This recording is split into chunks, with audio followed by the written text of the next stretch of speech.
Now that we have level 10 Super Helldives, of course the number one question is, can you solo them?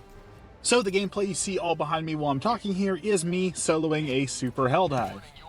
Now the most important note here is there is a difference between soloing a Super Helldive and completing a Super Helldive.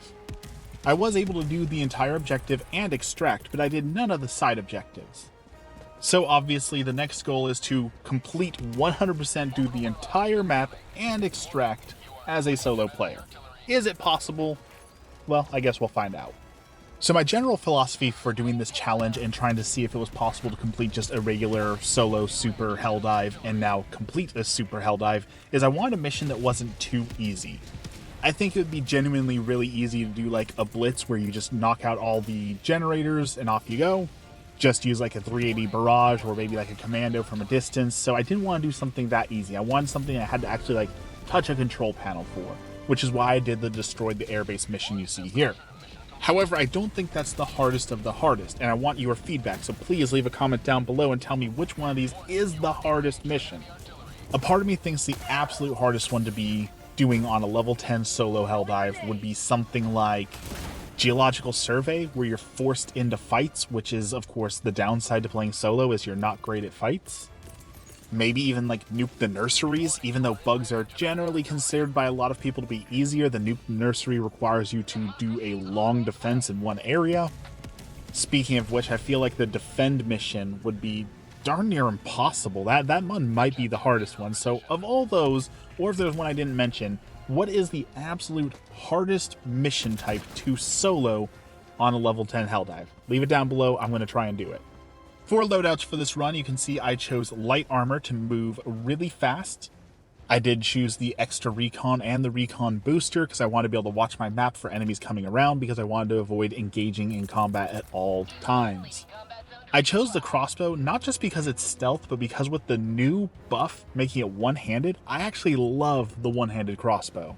It's light, it's responsive, you can fire it behind you while you're running to take out aggressors, but it still has enough punch that can get through some of those medium armor enemies. Like, I absolutely am in love. And this is someone who was an Eruptor fanboy who pretty much only ran the Eruptor. The crossbow might be my new favorite. Even when I'm not doing solo runs, I enjoy the flexibility that it offers. Stratagem-wise, I brought the Smoke Eagle Strike, which I did a whole video on why you shouldn't bring this, so irony. Orbital Laser, Orbital 380, and Orbital 120.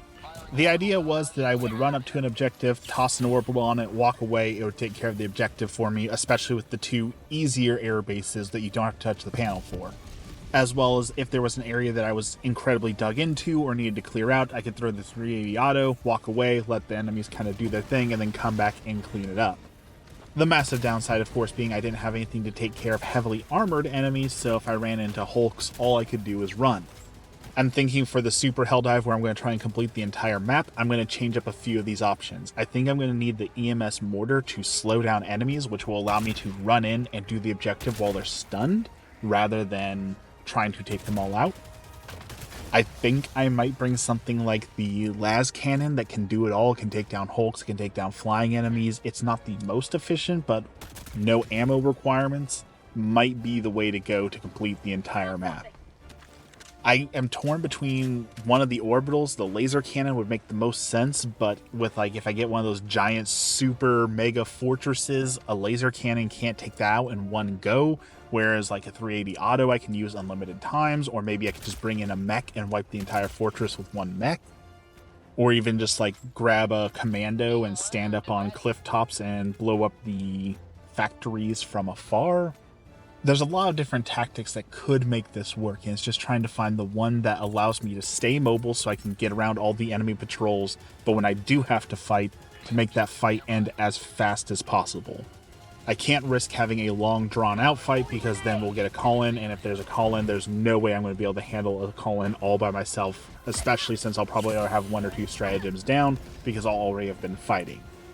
Some key notes from this run: the stealth armor was a lot better than I thought it would be. Now, I did do a previous video on armor passives and I ranked this armor very low. And my reasoning for that was that in most of your games, you're not going to be able to do what I'm doing in this video here. because chances are you're playing with other people, and those other people are going to be drawing aggro like no other. You being in stealth doesn't do a whole lot of good when everyone is standing around kicking the bee's nest and the bees are rushing towards you anyways. I did try to use smoke more effectively in another video that I did where I said smoke's not useless, but it's outclassed by everything else. There were a bunch of people who came in my comments and told me I just had no idea how to use smoke and I was using it incorrectly. Even when I drop the smoke screen and run through it and then change directions, I still end up getting shot in the back. Granted, the enemies were already engaged with me, so they knew sort of where I was at. I just don't see the smoke as super effective. And while it did help a lot on this mission, there is no denying that.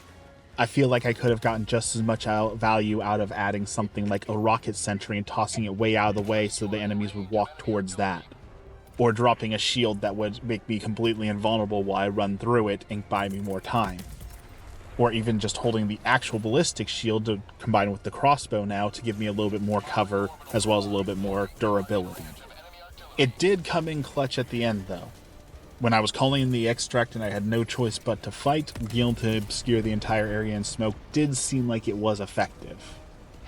But in the same hand, I could have used, say, an EMS mortar there, and those enemies wouldn't have been able to move or fire, and I could have actually started clearing them out. So even though it was effective, I'm not saying the smoke wasn't effective in this mission, I still stand by my original comment saying that it is useful, but it is outclassed by so many other things. And I still feel that even here, where I was trying to let it shine and use it to do stealth missions, I still feel like if I would have had other stratagems, I would have been better off.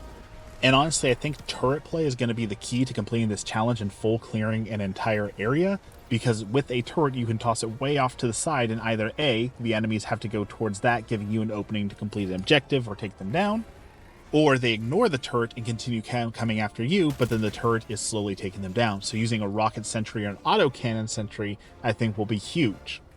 Now, as I'm drawing near to the end of this video, there is one last thing to address, of course.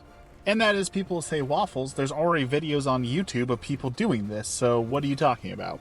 In my defense, I started shooting some of this video before I knew those videos existed, so clearly it is possible, and I would like to try it for myself, but there is a little bit of controversy worth talking about in it. Some YouTuber drama, so to speak, in that some people are saying that those full clears you're seeing on YouTube aren't real, that people are cheating. And you say, well, how can you cheat on it? Like, they're recording their entire gameplay session, so how do you cheat? And the allegations go that people will run through a mission, and then they'll Alt F4, so they know the mission, they know it inside and out, they know the map, they know everything about it, and then they'll go in and do it again with pre-knowledge of the call-ins, the enemies, the map layout, what the best route is, those sort of things. And while obviously having some pre-knowledge will make it a little bit easier, I don't even know that I would necessarily chalk that up to cheating. Like, you're already at such a disadvantage, I would almost just call it leveling the playing field, right? Because you're already playing the game in a way not intended. Obviously, you're intended to have a full group, so is it cheating? Is it taking advantage of mechanics? Is it leveling the playing field? I don't want to get into the YouTube drama, so I'm not here to make a judgment on that. I'm just bringing it up that the reason why I'm saying all this in past tense earlier in the video of saying like, oh, is this possible? Can we do it? Is that these videos weren't up when I had started this, so I wanted to address that so I don't look like an absolute moron. Still, I do intend to try and do this challenge and fully clear a Super Helldive all by myself, and I intend to do it without doing the Alt F4 cheating trick, tips and tricks, whatever you want to call it. However, now that some videos have come out, let's talk about some strategies we've seen in them. Interestingly enough, we're seeing the railgun make a comeback in the level 10 challenges. A gun that most people said was ruined after the big nerfs, and some people said no, it's still usable if you know how to use it, and it's interesting to see it coming back and being used at a high level gameplay. Because oftentimes that's the case. You see people say that something is worthless or bad or not good, and for the general population that may be true, but once you actually know how to utilize the tool, it is useful. I think the gas strike actually falls into this category where a lot of people were hard on the gas strike, and yes, it was broken, yes, there did need to be a bug fix. That aside, it is still powerful. To this day, it is powerful. If you throw it right in on like a call-in for a bug nest, you can rack up 50 to 100 kills easy with that, and that's just one stratagem. And in fact, we're starting to see rocket pods start to make a comeback in difficulty 10 as well. So it's interesting to see how the hardest difficulty is bringing about some tools that most people weren't using, or we're seeing them used in a different way. I can also safely say in all the videos I watched, nobody did my strategy of using 4 different turrets, so I might not try that. It looks like jetpack plus railgun may be the way to go, and that might be where I try first.